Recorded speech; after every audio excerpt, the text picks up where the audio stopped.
There's a ton of noise out there. So how do you get decision makers to pay attention to your brand?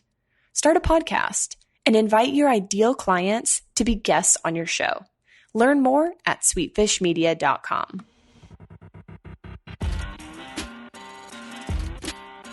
You're listening to the B2B Growth Show, a podcast dedicated to helping B2B executives achieve explosive growth.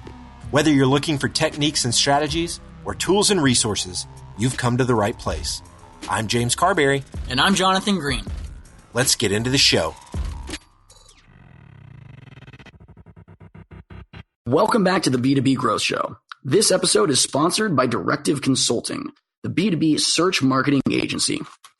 Today we're joined by Steve Benson. Steve is the CEO of Badger Maps. He's also the host of the brand new Outside Sales Talk podcast. Steve, welcome to the show. Hey, Jonathan. Thanks for having me. I'm really excited to be here. I am excited to talk to you because you had this incredible experience recently that you're coming on. You're going to share this story with me, with our listeners. I think it's going to be very cool and informative. But before we get into all that, Steve, maybe you can tell us a little about what you and the Badger Maps team are up to these days.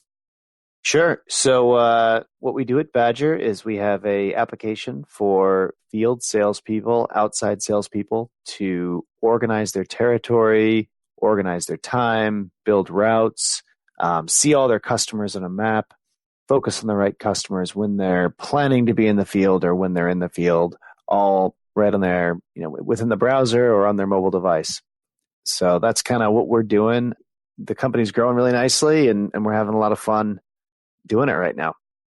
That's fantastic. I mean, we've had kind of a bit of an association or a relationship with you and Badger Maps for a while now. So we are thrilled to have you on the show.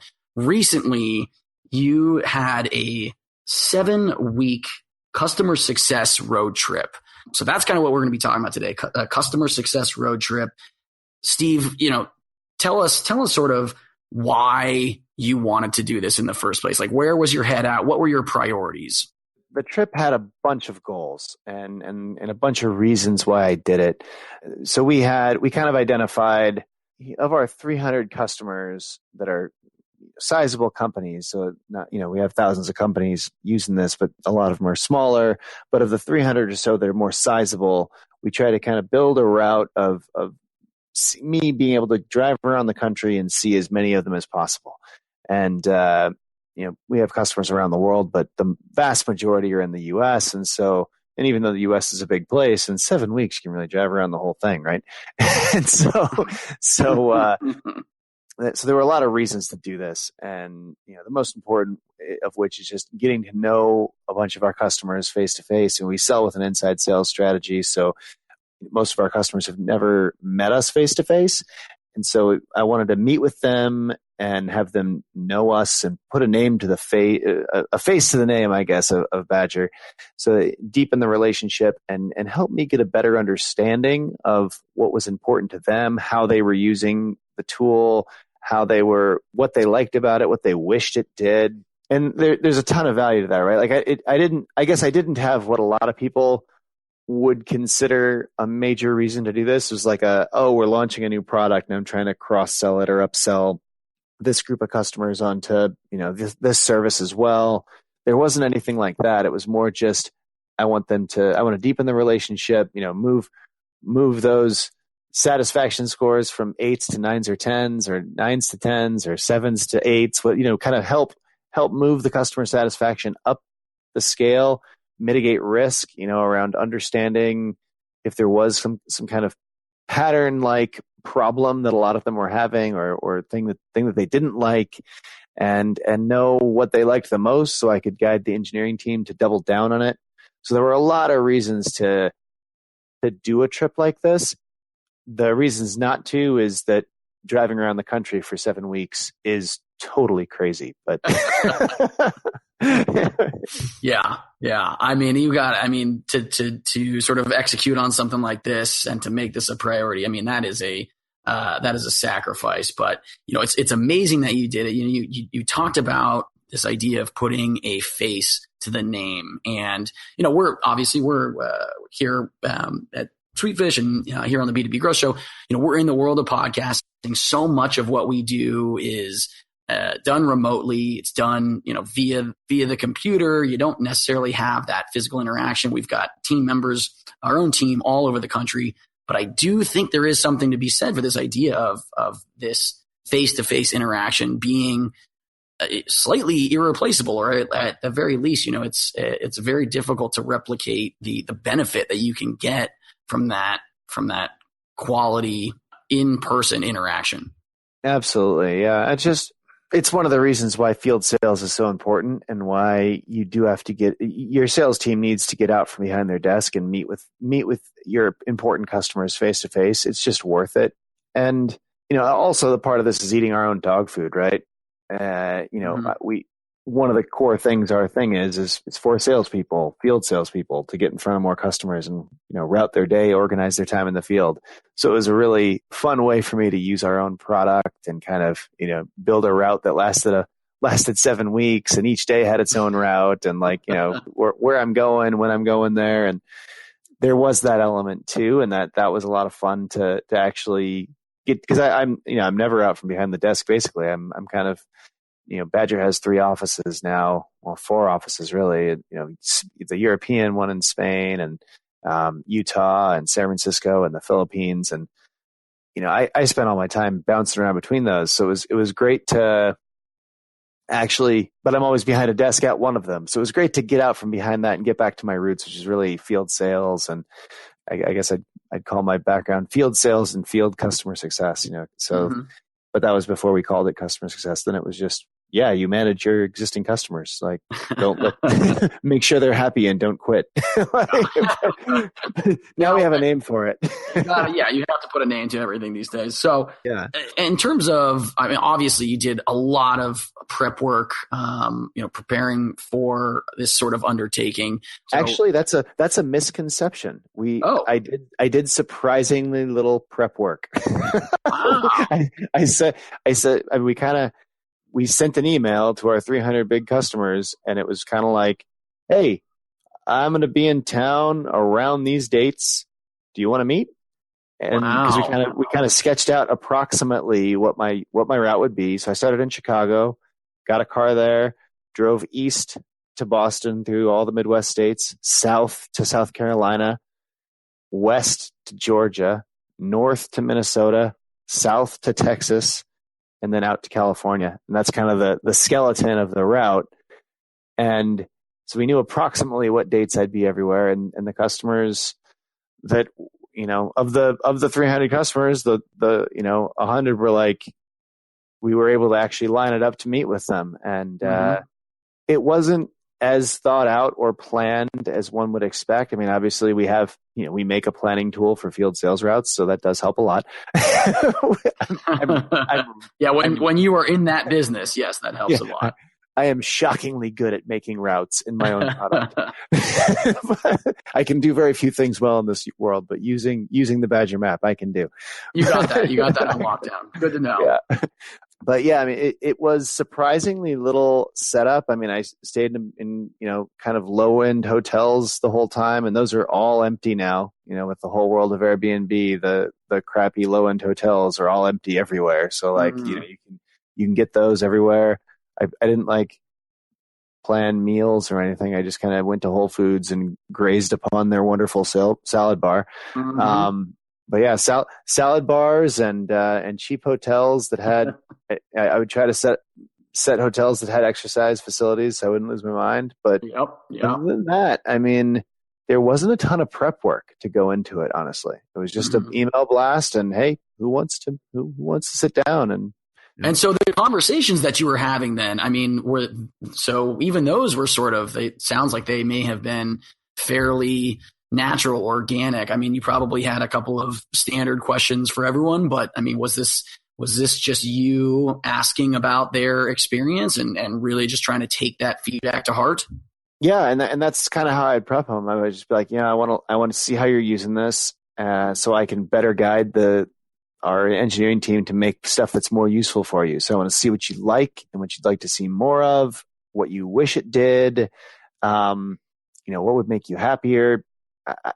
Getting kind of taking their temperature on how they feel about the product and about the organization, be like, hey, I'm here to get your feedback, here to hear how you like us, what you don't like, everything about the team, about your experience, anything. I want to hear about it. And I didn't find, and I guess it was risk mitigating because I could have found some kind of pattern like, oh, well, every time we try to do this with your thing, we're not happy because of this, or, oh, we really wish it did this, or, oh, like, there wasn't really that kind of feedback, but I did get a lot of great thoughts around new features that we could build, like people asking for kind of things that are adjacent to what we do or additional things that could be added in. We got a whole bunch of those as a result of the trip. And I ended up doing a lot of, like, I guess I would call it customer success in the regard of making the customer more successful with the product. Like I would ask them to show me, oh, let's bring it up and show me how you use it. Let's see what you're doing with it. Well, what are the most important things it does to you? And they would show me things, and I could ask questions about their business and, the experience of how they're using it. And often I could make suggestions. Oh, did you know it did this? Oh, did you know there was this button over here? It sounds like that might be interesting to you. So we ended up doing and running strategies around the plays too, like figuring out, oh, well, did one customer that I was just talking to is using it to do this process, this kind of play on top of it. Like, have you thought about doing that? There was a lot of that. So it's kind of as customer success often is, it was a free consulting engagement, creating value for the customers.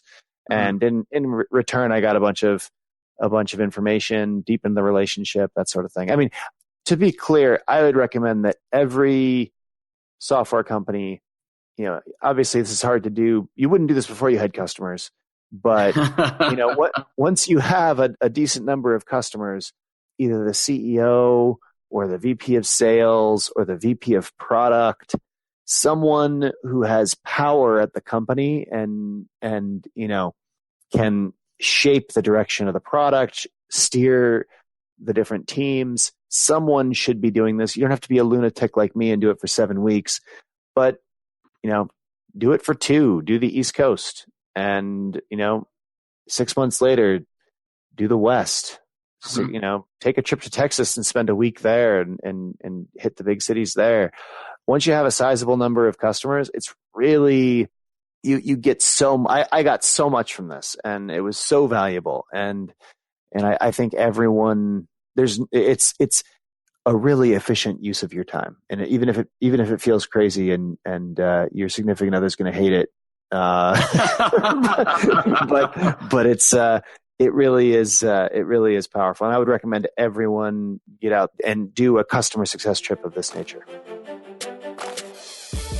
All right, today's growth story revolves around search engine marketing, and we'll be shining the spotlight on Aegis Software, a company that makes software for manufacturing operations. Aegis was one of the first companies in their space to invest in search marketing, but as competition grew, their performance plateaued. To counter this, they hired Directive Consulting, the B2B search marketing agency. With unparalleled experience in inbound lead gen for B2B companies, Directive was able to increase Aegis's monthly online leads by 457%, while at the same time lowering their cost per lead by 147%. Now I have a hunch that Directive can get these kind of results for you too. So head over to directiveconsulting.com and request a totally free custom proposal. That's directiveconsulting.com. All right, let's get back to this interview. Obviously, you just now you're kind of getting into that actionable pieces of advice for our listeners. Recommending that everyone definitely does it. Were there any takeaways from this experience, or any other small suggestions or anything that you might have for the listeners in terms of planning their own customer success road trip, or things that you unexpectedly discovered, or maybe had wished to had done differently, anything like that? It ended up being a lot longer than I expected. So the plan was to do it for a month, and then as the responses were rolling in, I was like, I can't do this in a month. I mean, I would have to drive 8 hours a day and have 5 meetings a day. This is going to be the death of me. And so then I extended it, and I would stay put on weekends. I would try to stay stay places that I would have friends or family or someone that I wanted to hang out with on the weekends. Saw my mom in Atlanta, saw my dad in Chicago, friends in Austin, friends in DC, New York. So I try to stay when I was staying put somewhere, I would try to be somewhere fun.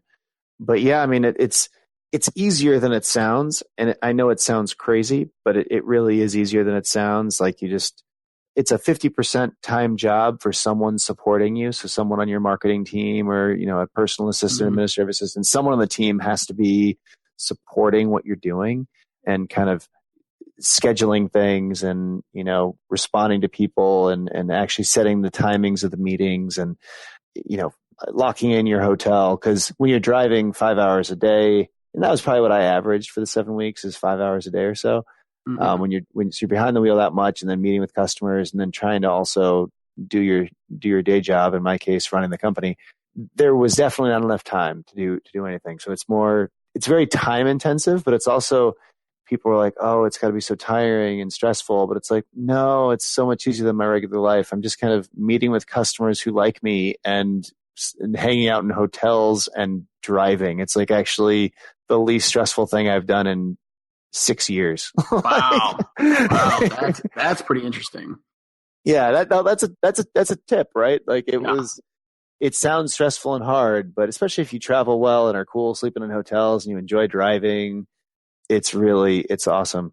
Yeah. Also, driving is so much nicer now with the new cars that they on the cruise control, they can just keep you the same distance from the car in front of you. Like driving has become a very chill experience on the road. If you have kind of a car with those automated features. I just got this Lexus that it knows how to follow the car ahead of it and it just kind of matches its speed. And so you just set the cruise control and all you have to do is keep yourself between the lines. And the newest ones, I don't even think you have to keep yourself between the lines. I think it'll guide itself for you now, which is even cooler. But so it's not self-driving. That is very cool. So I mean, and it's really fascinating to hear, sort of for you personally, what a non-stressful experience it was, to know that this sounds like a huge undertaking, but you didn't I don't want to make it sound like you weren't prepared, but it just didn't take you a lot of preparation. You had to be intentional about it. You had to obviously do some prep work, but it sounds like it was just important to almost pull the trigger, get it done, go do it, make it happen. Some of it, you made up a little bit as you went along and ended up having a fairly stress-free experience from start to finish. Yeah, I mean, you could leave in 3 weeks, right? It's really just being okay, we're doing it, and sending out the email to who your biggest 300 customers or whatever, depending on the stage of your company, who they are. Send out an email. I had someone give them calls if they didn't get back to us, and I really wanted to see them. If you've got the team, you need the team around you to support you. But it really does seem like this massive, crazy undertaking. But actually, it's from a business perspective, it's amazing because it really deepens the relationships, really gets you super valuable feedback, really helpful to your customers in general to, for you to help them use the product. But it's also, I mean, most startups or companies that have, kind of been started up, you've probably been running yourself ragged for 5 years. I mean, and it is a marvelous little vacation. I mean, it's my biggest vacation / favorite vacation in the last decade. Yeah. So you just gotta, I would recommend to anyone to just jump in and do it. Well, it's great advice. Obviously, I mean, your customers are such a priority for you and your team at Badger Maps. And again, as we also had mentioned, that you're the CEO of Badger Maps, you're the host of your own podcast. This is a question we've been asking a lot of our guests on the show, and I'm curious what your response is going to be. But we've been asking sort of in terms of legacy, the kind of legacy you want to leave behind, whether that is, personal, professional, a combination of the two. What kind of legacy are you trying to look at and build, Steve? Ooh, that's a good one. So I guess your personal legacy and your professional legacy are very different things. I mean, personal legacy, I guess my goal would be to leave the world a far better place than I found it, and to have, made a mark that is meaningful. Some indigenous group said you only live as long as the last person who remembers you. I forget who that was, but some indigenous group, that's one of their sayings. But I don't know. I'd leave the world a better place than you found it, and to the greatest magnitude you can. It would be the personal legacy I'd want to leave behind. And professionally, I try to take the attitude that Badger is half a software company that makes and sells a product to help field salespeople. The other half of the company is bettering the people that are a part of the organization. So I really take employee development very seriously. We try to do things to improve ourselves as people, as teammates, as an organization. Education is kind of, we're half software company, half career and personal development organization for the people that work here, and that attitude has served us really well over the years. So I guess my professional legacy, I want to start as many people's careers as possible off in a really good direction, and develop as many people, as far down the line as I can take them. I try to have people think back to this experience of working on my team as being the thing that really either jump-started their career, took their career to the next level, or where they really learned the things that made them successful. And so that's the professional legacy I would try to leave. Brilliant. Well, it's a great answer. Sounds like things are going really well. And that's, definitely you're well on your way. I know, again, I've said it already, but you do put such a priority on your customers. So I know that sort of this idea of leaving things better than you found them is also one of your priorities. So we do really appreciate your time, coming on the show, sharing this incredible story that you have about this customer success road trip. If any of our listeners, they want to find out more about that experience, about how to plan their own, they want to find out more about Badger Maps, they want to tune into the Sales Talk podcast, what's the best way for them to go about doing this?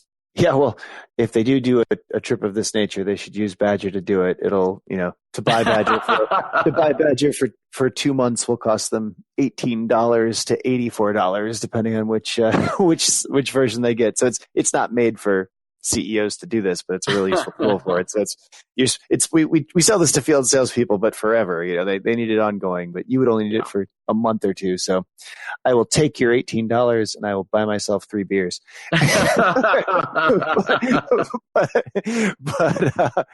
but it's useful for this, and help yourself. I hope it helps. But I like to offer to people in general when they've endured me in a podcast or whatever, in kind of an interaction of this nature, I like to offer them 2 months free of the product. So just mention that you heard about Badger through this podcast, and my folks will give you 2 months free. So unless you're more of a lunatic than me, you'd be able to get it done in 2 months. So knock yourself out. A month should be able to do it, right? You can totally break this into a few chunks. But yeah, go our website's badgermapping.com, or just Google us, Badger Maps. And I'm on LinkedIn. Feel free to reach out if you're thinking about undertaking a I don't even know what to call this, a customer success road trip. I don't know. Yeah. But if you're planning on taking a customer success road trip, and feel free to reach out if I can be of any assistance. That's fantastic. Well, again, Steve, thank you so much. Genuinely, it was a pleasure having you on the show today. Thank you for your time. Thanks for having me, Jonathan. This has been fantastic. There are lots of ways to build a community, and we've chosen to build the B2B growth community through this podcast. But because of the way podcasts work, it's really hard to engage with our listeners. And without engagement, it's tough to build a great community. So here's what we've decided to do. We're organizing small dinners across the country with our listeners and guests. No sales pitches, no agenda, just great conversations with like-minded people. We'll talk business, we'll talk family, we'll talk goals and dreams. will build friendships. So if you'd like to be a part of a B2B growth dinner in a city near you, go to b2bgrowthdinners.com. That's b2bgrowthdinners.com. Thank you so much for listening. Until next time.